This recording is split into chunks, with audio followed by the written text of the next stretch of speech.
엄밀하기로 유명한 니체조차도 유일한 스승으로 생각했던 사상가 쇼펜하우어는 여러 책들을 통해 삶의 고난, 인간의 행복, 인생의 본질, 세상의 이치, 인간관계의 의미에 대해 깊고 예리한 통찰을 전했습니다. 한 문장 한 문장을 곱씹으면 버릴 내용이 없습니다. 쇼펜하우어는 삶의 고난과 그것을 대하는 마음의 자세에 관해 이렇게 말했습니다. 힘들고 괴로울 때 최상의 위안은 자기보다 더 고통받는 존재를 바라보는 것입니다. 지나치게 가벼운 배는 뒤집어지기 쉽듯 삶에도 고통이나 근심이 없다면 방종에 빠지고 맙니다. 약간의 근심, 고통, 고난은 항시 누구에게나 필요한 것입니다. 바닥에 짐을 싣지 않은 배는 안전하지 못하며 견고하게 나아갈 수도 없습니다. 좌절을 경험한 사람은 자신만의 역사를 갖게 됩니다. 그리고 인생을 통찰할 수 있는 지혜의 길로 들어서게 됩니다. 괴로운 일에 부딪혔을 때 우선 감사할 가치가 있는 것을 찾아서 그것에 충분히 감사하십시오. 그러면 마음의 평온이 찾아오고 기분이 가라앉으며 어려움을 견디기 쉽게 됩니다. 인생은 수많은 기쁨과 고통의 연속입니다. 그러므로 어떤 일에 성공했다고 자만할 필요도 없고 실패했다고 좌절할 필요도 없습니다. 가시가 없는 장미는 없지만 장미 없는 가시는 많습니다. 어려움을 극복하는 것은 존재의 기쁨을 경험하는 것입니다. 언덕을 넘으면 속도가 빨라진다는 것만 기억하십시오. 할 수 있는 일이라면 기꺼이 하고 견뎌야 하는 일이라면 기꺼이 견뎌내십시오. 우리는 우리가 살고자 하는 삶이 아니라 살 수 있는 삶을 살아야 합니다. 쇼펜하우어는 행복은 이런 것이라고 말했습니다. 인간은 행복하게 살기 위해 이 세상에 왔습니다. 이 말은 곧 내일부터 행복하게 살라는 것이 아니라 지금 이 순간부터 행복하게 살고자 노력하라는 뜻입니다. 타인의 기준에 따라 사는 사람은 결국 그의 노예일 뿐입니다.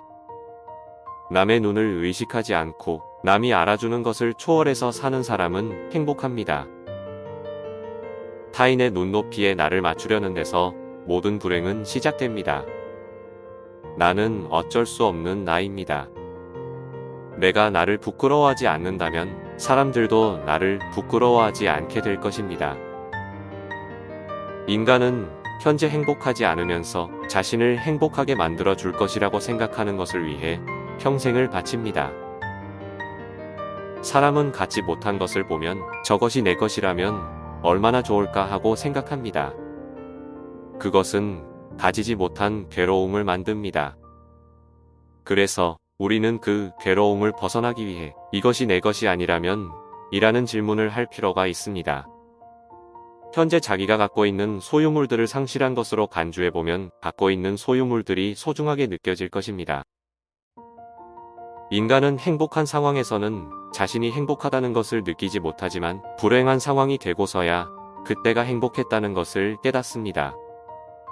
그렇다면 내게 있어 행복이란 현재에는 없고 과거의 기억으로만 존재한다는 얘기가 됩니다.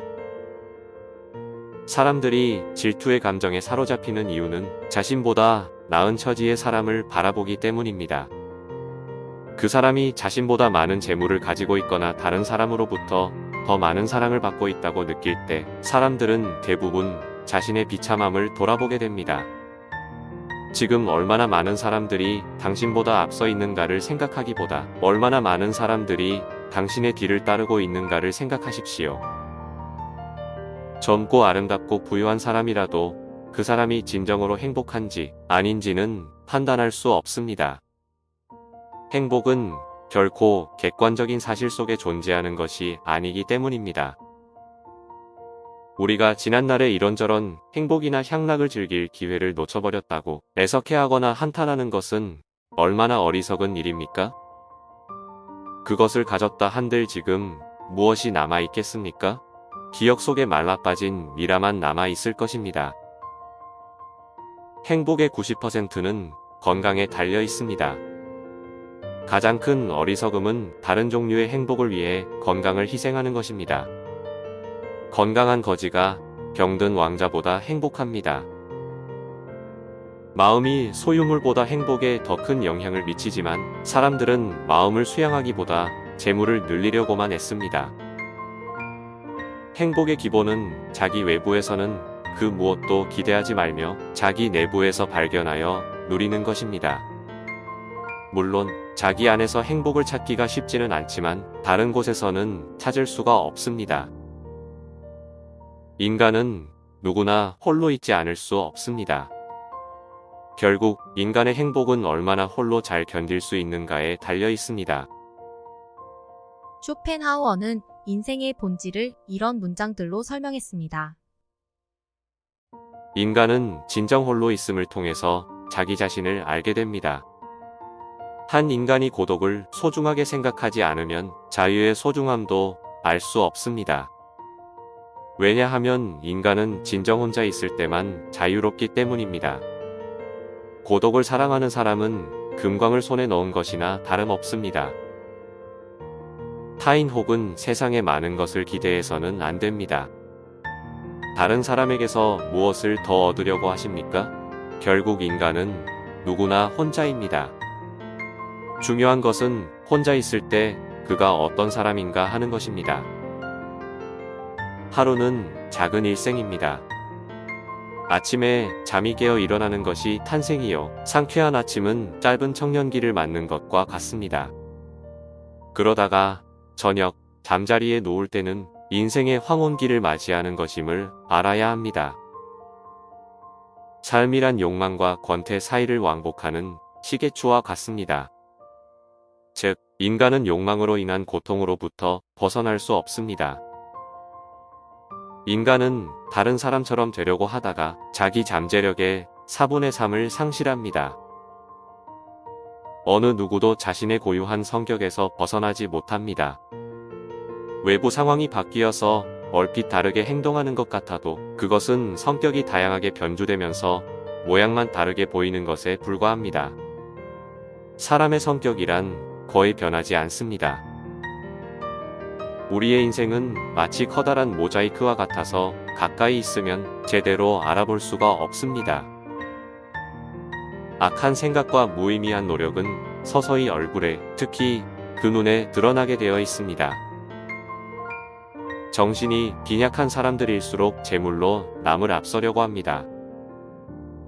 쇼펜하우어는 세계의 이치에 대해 이렇게 언급했습니다. 사람은 누구나 자신의 시야의 한계를 세계의 한계로 간주합니다. 자신의 이해 정도와 인식의 한계 내에서만 세상을 바라볼 뿐이라는 말입니다. 똑같은 태양도 추울 때는 온몸을 따스하게 녹여주는 고마운 존재이지만 더운 여름에는 귀찮고 성가신 존재로 바뀌어 버립니다. 객관적으로 존재하는 사물과 사건도 그것을 바라볼 때의 기분에 따라 다르게 인식되는 것입니다. 아무리 좋은 돌도 연약한 팔로 던지면 멀리 가지 못하듯 위대한 걸작도 우둔한 사람을 만나면 빛을 잃습니다. 성공은 자신의 천성에 유리한 것은 취하고 천성에 어울리지 않는 것은 멀리함으로써 이루어집니다. 모든 진리는 인정받기 전에 3단계를 거칩니다. 첫째로 조롱을 받고, 둘째로 반대에 부딪히고, 셋째로 자명한 진실로 간주됩니다. 지혜로운 사람은 생각과 말 사이에 간격을 유지합니다. 허영심을 없애는 일은 참으로 어려운 일이지만 그것에 뒤따르는 행복이라는 대가는 매우 큽니다. 희망은 마치 독수리의 눈빛과도 같습니다. 항상 닿을 수 없을 정도로 아득히 먼 곳만 바라보고 있기 때문입니다. 부는 바닷물과 같습니다. 더 많이 마실수록 더 목마르게 됩니다. 명예도 마찬가지입니다. 쇼펜하우어는 인간관계의 의미를 다소 위트 있게 설명했습니다. 절교한 친구와는 절대로 화해하지 마십시오. 천성은 아무리 몰아내도 곧바로 되돌아옵니다. 인간이 태어날 때 가지고 나온 고유한 기질은 절대로 바뀌지 않습니다. 어떠한 이유로든 절교한 친구와 화해하는 것은 잘못입니다. 훗날 그 친구는 똑같은 상황을 만났을 때 본능적으로 똑같은 잘못을 되풀이할 것이기 때문입니다. 뛰어난 미모를 가진 여자는 친구가 적고 뛰어난 머리를 가진 남자 또한 친구가 모이지 않습니다. 이렇듯 남자는 좀 모자라야 하고 여자는 외모가 좀 떨어져야 친밀감을 얻습니다. 인간은 너그럽게 대하면 무례해진다는 점에서 어린아이와 비슷합니다. 그 때문에 타인을 너무 관대하거나 다정하게 대해서는 안 됩니다. 대체로 돈을 꿔 달라는 부탁을 거절한다고 해서 친구를 잃어버리지는 않지만 돈을 꿔주면 금방 친구를 잃어버리는 것과 같은 이치입니다. 인간은 너무 가까이 있으면 가시에 찔리고 너무 멀리 있으면 추워집니다. 인간은 찔림과 추위를 반복하면서 적당한 거리를 유지하는 법을 배웁니다. 인간은 자신을 찬양하는 사람보다 자신을 경멸하는 사람에게 더 신경을 씁니다. 인간이 사교를 하는 이유는 사교가 좋아서가 아니라 고독이 두려워서입니다. 모든 사람은 자신과 닮은 것을 좋아합니다. 비슷한 영혼은 멀리서도 알아보고 인사를 나눕니다. 인간은 본능적으로 자신의 정신이나 신체적 불완전성을 보완해주는 이성에게 끌립니다. 쇼펜하우어의 말들 중 좌절을 경험한 사람은 자신만의 역사를 갖게 됩니다. 라는 말이 인상적으로 와닿습니다. 우리 모두는 고난과 역경 때문에 좌절을 경험합니다. 그것은 어린이로부터 청년, 장년, 노년 모두 예외가 없습니다. 그러나 사람이 모두 다르게 생겼듯이 저마다 다른 고난과 좌절을 통해 저마다 다른 인생의 발자국들을 남기게 됩니다. 그것 하나만으로도 존재의 의미와 가치는 충분합니다.